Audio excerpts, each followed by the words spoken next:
Hello and welcome to news updates on Today Ghana News TV.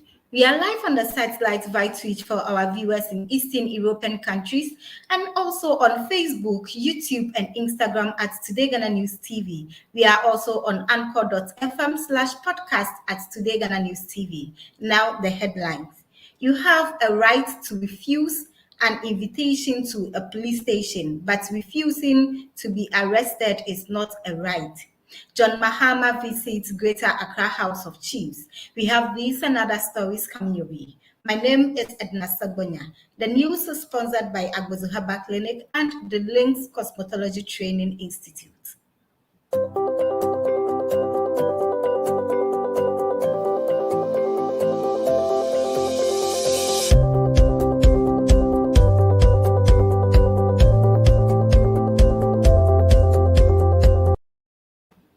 To our first story, it is a fact that a police officer has the right to invite another person to a police station.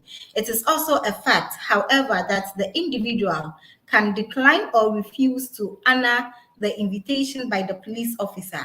I believe that is the position of the law. And if there's anybody out there, including our lawyers, who say that my position is fueled by ignorance, that person have the right to put forth any statute, legislation, or case law that says that an individual invited to a police station must ISPO factor comply with the request by the police officer. You can find this story and more on www.searchlight.com. Joining us is Mr. Ken Crunchy, the managing editor of the Searchlight newspaper. Welcome to News Updates on Today Ghana News TV.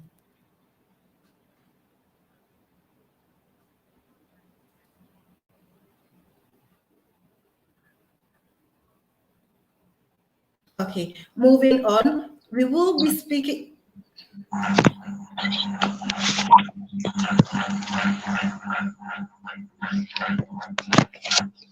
Hello.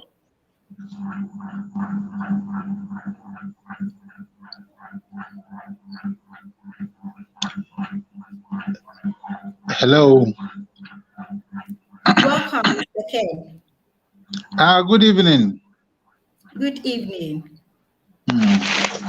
How are you? Thank you. I'm doing well. So kindly educate us more on the article on your web page. Well, this morning we put up a piece about there's this debate going on in this country about the invitation that was offered to the member of parliament for Medina by the police that they should come to the police station to come and assist the police with some investigation. And we put out a position paper on our website today that the police can invite you, all right, but you are not obliged to go. If the police arrest you, you must comply. But if a policeman comes and says that we are inviting you to a police station, you really are not obliged to go. You can tell the policeman you can go and I'll come later, or you can tell the policeman, I believe that as at present, it's not convenient for me to visit a police station. So that was the article that was on our front page. It was on page 9 of our paper today, and it was on the lead on our website page today. Okay, so do you think there are any complications or implications when one dishonor police invitation? Well, if you use the word dishonor a police invitation, I think that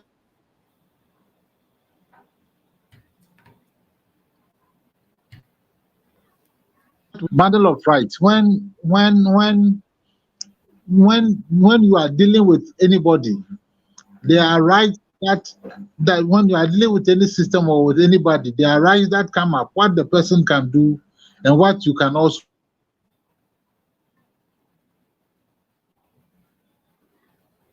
do. What the level that you can operate to, what we call the bundle of rights. Now, if a policeman comes to you, and it happens a lot in our rural areas, If a policeman comes to you and says that, inspector says you should come with me to the police station.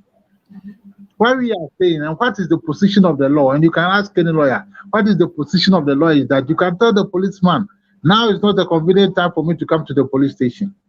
You can tell the policeman, you can go and I will come. You can tell the policeman, no, please, I don't want to go with you to the police station. I don't think it is good for me.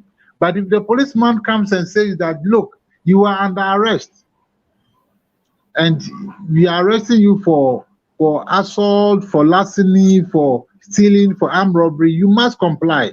So we are talking about two scenarios here. The first one is invitation, and the second one is an arrest. With invitation, you can say you won't comply. You can say you are not interested in going to any police station. So it is not a matter of honoring a police invitation. No, that is a wrong word to use. It's a matter of asserting your right and saying that for now, I don't think that I can honor that invitation. So the word honor or comply does not come up. It really has to do what you must comply with is an arrest. But when it's an invitation, you can say no. I cannot honor the invitation. I cannot come to the police station with you. Okay. So do you think the police and parliament can settle this amicably? Well, I think that the police have served summons on the member of parliament to come before court, and that's what they should have done in the first place. Listen, when it comes to criminal matters, nobody is under any obligation to assist the police to prosecute them.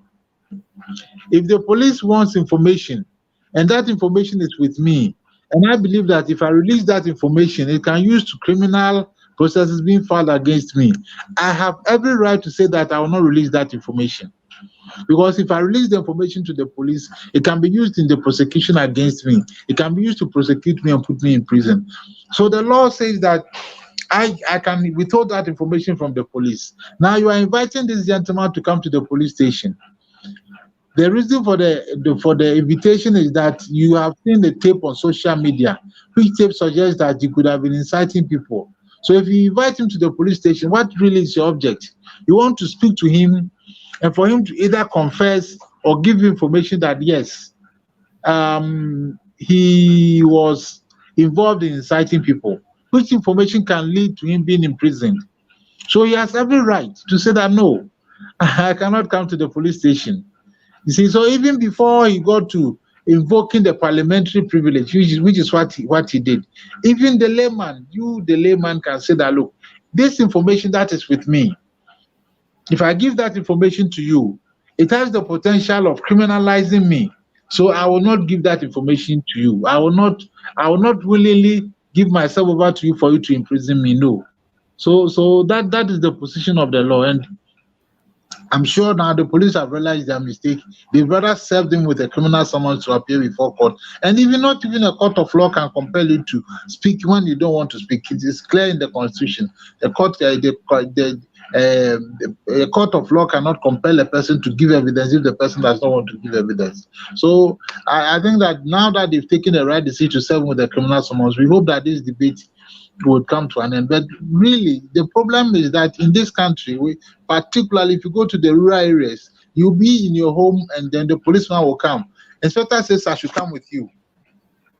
Okay, he's not coming to arrest you, but he's come with an AK-47 rifle. He gives every impression as if you are under compulsion, that you must follow him because the inspector is inviting you to the police station. Okay, and that is why we are saying that it's a very wrong practice that the police ought to desist from. Any solution on this? Well, we need to educate our policemen better. We need to educate them on the actual position of the law. You know, first it used to be the Ghana Police Force. Now it is the Ghana Police Service. This institution is now a service. It's supposed to look upon the civilians as clients. So that mindset, we need to begin to work on the mindset of our police personnel that the people they are serving are supposed to be their clients. They are not under compulsion. We need to bring them, give them a democratic outlook, as it were. I don't think they have that democratic outlook, in spite of the fact that you've been practicing democracy for close on to 30 years. I don't think that culture of democracy, of practicing doing things in a democratic fashion has gone down in the police service, and we need to begin to work on that one. Okay. Thank you very much for joining us, Say. You're very welcome. Thank you very much.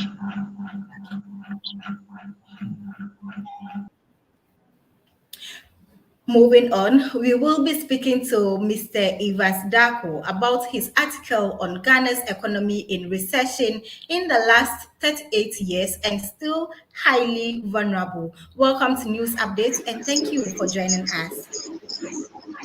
All right, Edna, thank you so much. Can you hear me, please?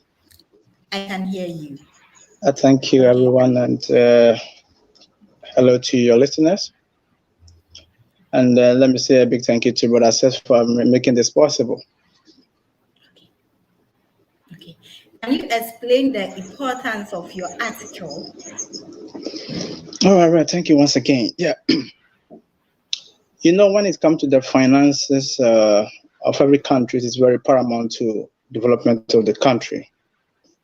And then I caption my article that in the last 38 years, our economy is in recession. Then when you say recession, meaning that GDP growth is falling. And then when you look at the state of Ghana now, it is not just falling, it is falling to 0.00, you know. So if I could remember, the last time economy GDP growth keep falling was in 1983, when we had this what we call a serious hunger in the country. So again, someone asked what has happened to this kind of recession or the recession. And when you look at the government position, it has always been the COVID. But in the finance, in the global perspective, this is not the first time the global financial system is having a challenge with respect to, let me say, a crash. We call this in economics and finance, we call this a shock. So this is a flash shock because it doesn't live so long. So therefore, it's become so unsubstantiated if the government is saying that, okay, look, it's because of the COVID. But the fact is that it cannot solely be blamed on the COVID, in the sense that we are all aware the government, especially the vice president, was always saying that the economy is booming. But when you look at the economic growth, if I should give you an overview from 2009, the GDP was growing 4.8 down to 4.7, 7.9, 14.5 to 2011. As of 2016, the growth was 9.6. So the question is, 2016, 2017, the growth was 8%. So how can 8% jump to 2020 to 0.4? That's second quarter. It is unthinkable. You understand? So these are some of the reasons why I'm saying that I captured my article that the economy is in recession, and then we know that even as we speak, it's now trying to bounce back. But when you look at the finance or the capital inflow that has come into the country from 2020 up to date, it is unbelievable to say that we should blame everything on the COVID-19. But do you think Ghana's economy is in good hands? Yes, a good question, but Edna, look, I think I need to be frank with you. Mm-hmm. The management of the economy is not prudent. There's poor management of the economy because, as the finance minister said, 87% of the revenue or the government money is going into consumption. I think the government somehow is more interested in consumption more than capital, expenditure. Capital expenditure is when you invest the funds you take from either the local capital market or the international capital market, which is the Eurobond, into job creating avenues. But what do we see? For the past 5 years, for me, I don't know, but it's quite unfortunate that you go in the country and you can attest to the fact that people are suffering with respect to, getting job. One key thing I would like to draw your attention to is the financial sector cleanup. I think the government should have used more of risk-weighted approaches to handle this, because you know that all the indigenous banks were closed down. And when you do that, meaning you are taking jobs from the ordinary Ghanaian. But the question, what was the provision in terms of job creation to replace taking people out of job? And I recall from the interview from the finance minister with Bloomberg, and he said that emphatically that the government of Ghana spent $3.5 billion to close down banks to let people be at home. So it is part of the reason why the economy is suffering. It's part of the reason why we're in recession. Because all these jobs, it creates jobs. All these, avenues create jobs for people. And the money circulates in the economy because somebody is working at GN Bank, get a salary, take back to the village. The parent also, somebody can buy credit. All this is circulation in the system, but you took everything off. What can be done to improve the economy? Come again, Edna. What can be done to improve the economy? You see, thank you for the question again. I think one of the areas I think the government, not just the current government, but what as Africa, in Ghana, what we should focus on, the agro-processing. And the last time I was in Ghana, I remember, I don't know if you know this, during the tomato season, you know that you can go to the tomato market and then you can get full box of tomato, just 10 Ghana. Some people don't buy. So we have the product, but we don't process it. So to get the economy on track, one of good avenue that we can as a country, my profit was agro-processing. The agricultural product is there, the lands are there. When we get a product, we need to process it because some of the agricultural products are perishable. You understand? So therefore, we look at the output from the villages. We cannot consume it overnight. So therefore, there is a need to go into agro-processing. That is why we can store some of the perishable goods to get this economy working. And then that's one of the avenues that we can do as a country. It's one of the key avenues. We need to be very serious on agriculture. Because I don't know if you know that Malaysia took palm, the seed from Ghana, but now they are exporting palm oil to Ghana. How can it be possible? We have the palm, we have the lands, because we don't process it. Okay. Is the future bright for Ghana? Yes and no at the same time, because I think the government must change the trajectory of the management of the economy. Because as you all know, let me give you a clear example of this article. I don't know if you have cited the paper. I think Daily Statement say that Ghana's bond flopped on the international market. Why? Because the government borrows so much, and then when you borrow so much, then you are pushing, it's more like you are mortgaging the future of Ghana. And that's what is happening now is that now government is going back to international market for, I'm aware the finance minister was trying to process $2.02 billion again. This year alone, the government has taken more than, this will add up to $5 billion. So when you do that and then your growth is not matching up, then you put yourself in a probability of default. So what it means is that it is highly that you cannot repay the loans. So that is why you see in the article I have quoted that just I think less than 60 days ago, almost all the rating agencies which rate the Ghana's ability to pay its debt has rated Ghana to be negative outlook.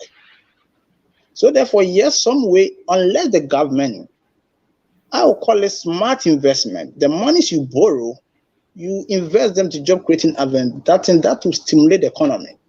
Actually, you need 24 months to get the economy running. But it's 5 years that I don't think you can see any improvement in the management of the economy. So yes, if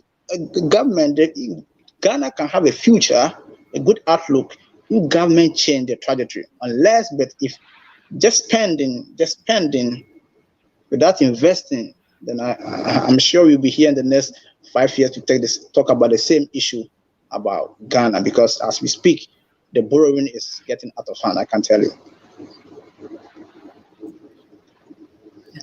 Thank you for speaking to us. Thank you so much, Edna, for having me.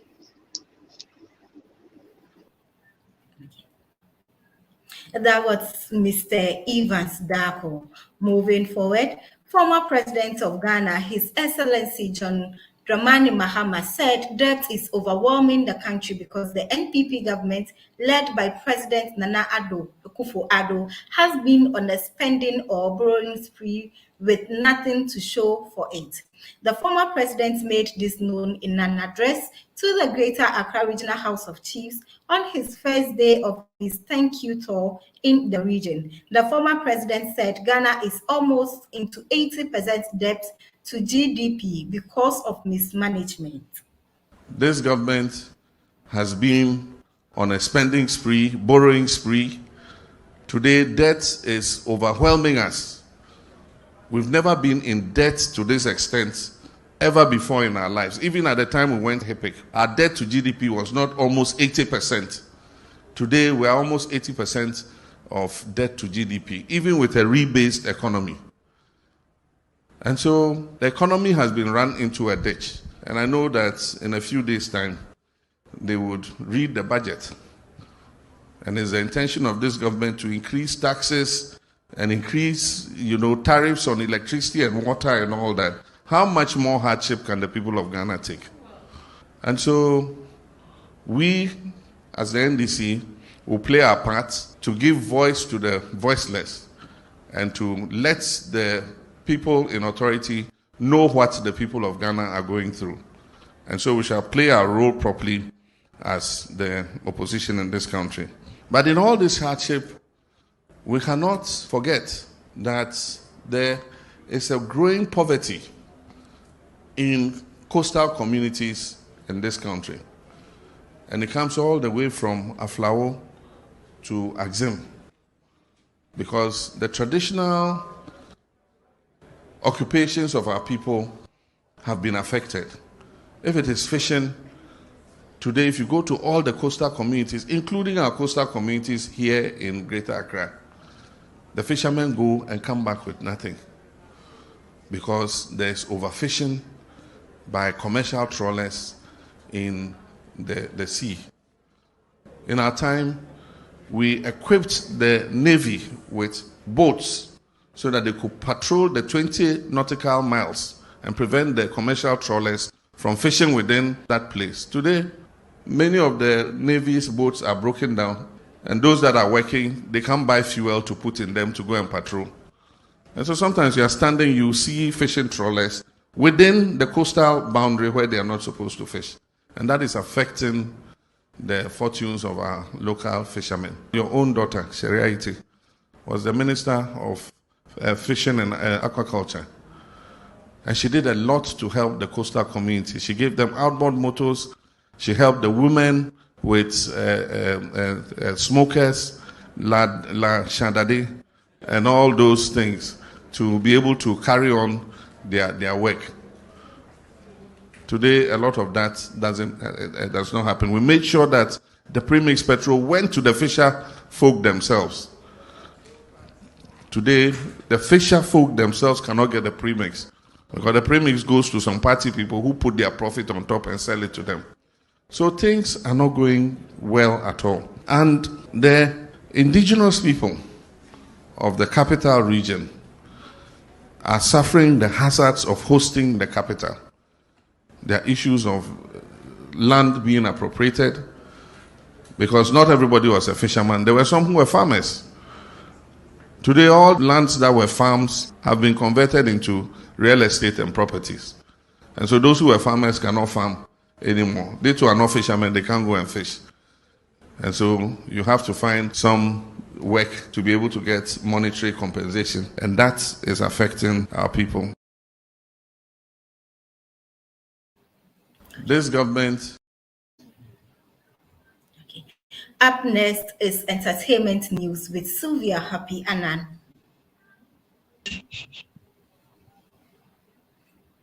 Thank you very much, Edna. Sylvia, you're welcome. Thank you so much. Okay, what do you have for us today? Oh, today I'm going to review and criticize Shasha Marley's new single, Gloria Akuffo. Oh, okay. That's nice. I will be backstage watching, but if they can't beating you, I don't have the strength to rescue you. You know what? Shasha won't beat me. He's not like that. I know him so well. Rather, he's going to momo me and I'll send you some. Don't worry. Okay. When you send a girl be a show me, it's your me. And educative politics. Today before this honor, I will perform against I shall prosper. We are anointed and appointed to walk as a winner. Whoa.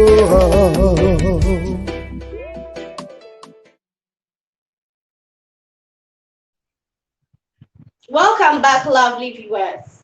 Ghanaian reggae superstar Shasha Marley has released a new single entitled Gloria Akuffo. It has enjoyed massive airplay in Ghana and also globally. The video on Shasha Marley's YouTube official channel has enjoyed over 14K views since it was posted. Let's watch this.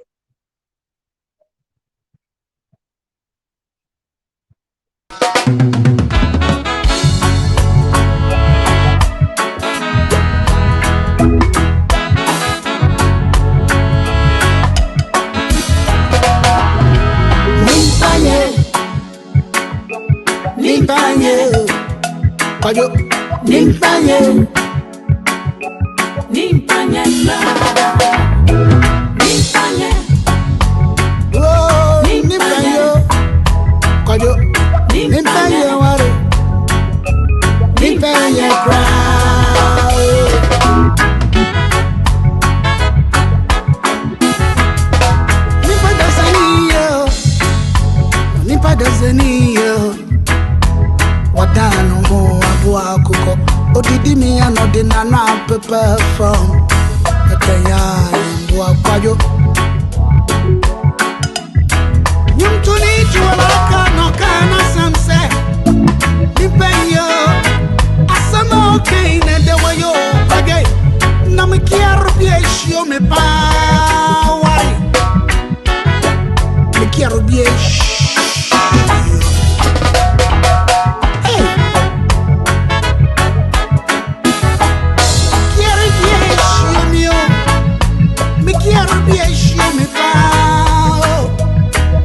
Quiero be a shoe, me cayo.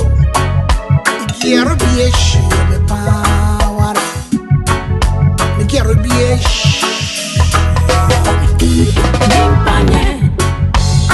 Yeah, nimpañe. Nimpañe, wari. Oh, nimpañe, cry. Nimpañe. Nimpañe. Nimpañe. Oh, nimpañe.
Gloria Akuffo, show me power. Me Gloria, show me. And me, I'm a Gloria. And me, I'm a Gloria Akuffo.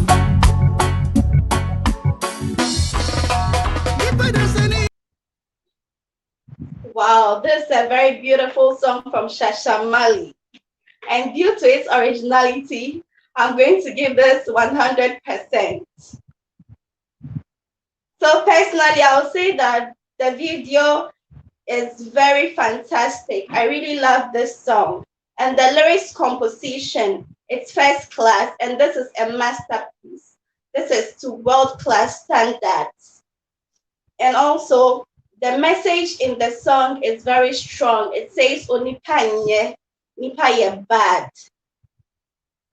And I think the instrumentals as well, it is well-crafted African reggae rhythm. And then I think this particular song is wonderfully made for the Ghanaian market. And his talent is unique. You can't compare him to any other locally. And if you will disagree with me, let's go and watch other music videos that he composed, which put him on the international platforms. Let's go have a look at this video of Shasha Marley.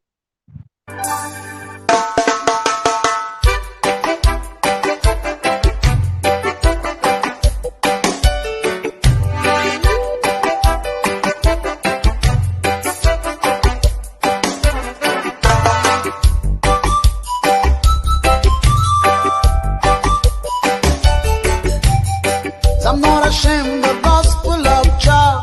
I'm gonna preach the gospel of Jah. I'm not ashamed of the gospel of Jah. I'm gonna preach the gospel of Jah. Before the Jews, I will preach. Before the Gentiles, I will preach. Before the Pharisees, I will preach. Before the Sadducees, I will preach. So I'm not ashamed of the gospel of Jah. I'm gonna preach the gospel of Jah. I'm not ashamed of the gospel of Jah, yeah. I'm gonna preach the gospel of Jah. Oh, mama, hey. Oh, mama, mama, stop crying. Mama, mama, mama, mama, stop crying. Salvation is on your doorstep.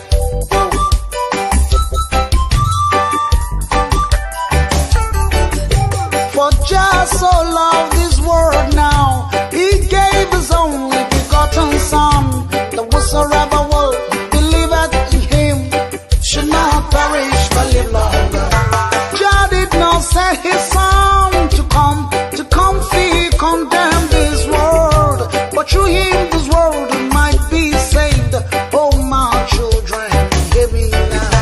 That whosoever there believeth in not stands condemned already, but whosoever will believeth in Jah shall never die but live as king. I'm not ashamed of the gospel of Jah. I'm gonna preach the gospel of Jah.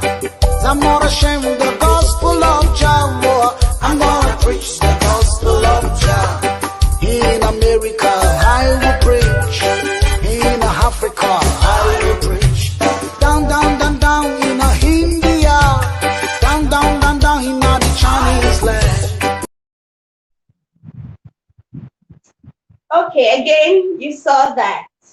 This particular song can be played across the globe at any given time, and for many years to come, it can still be played. But if you look at the Gloria Akuffo, it can't be played in, let's say, about 5 years' time due to the language barrier.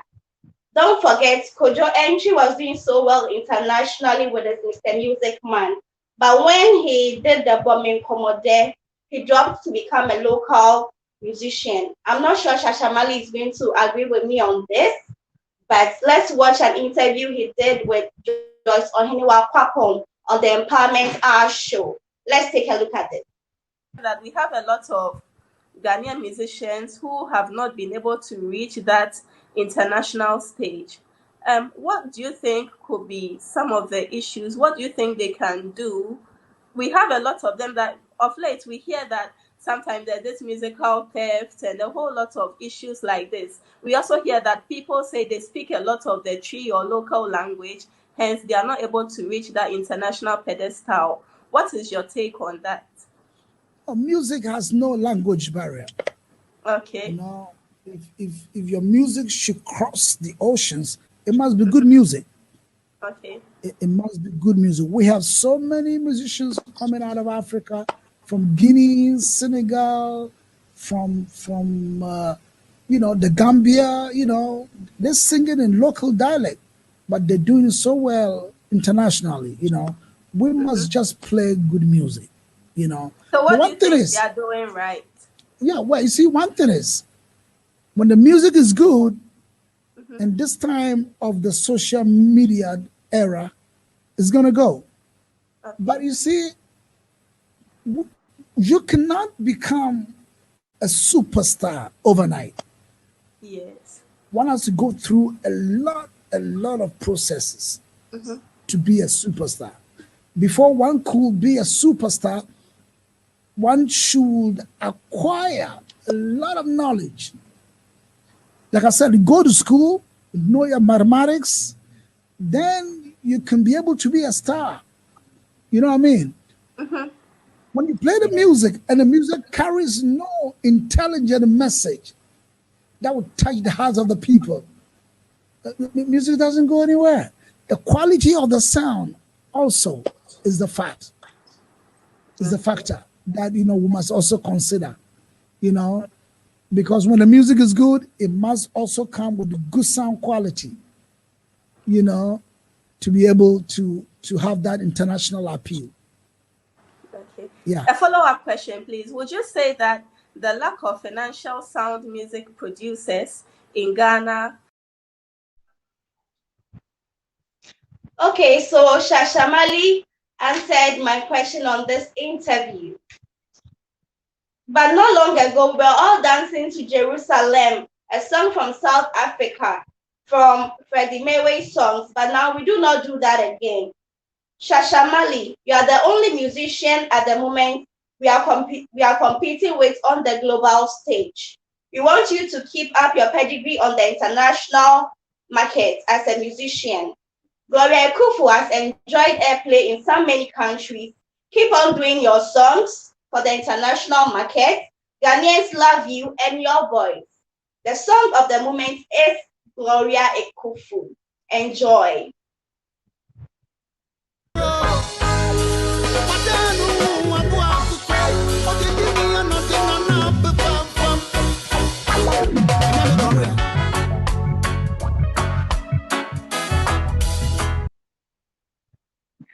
Okay.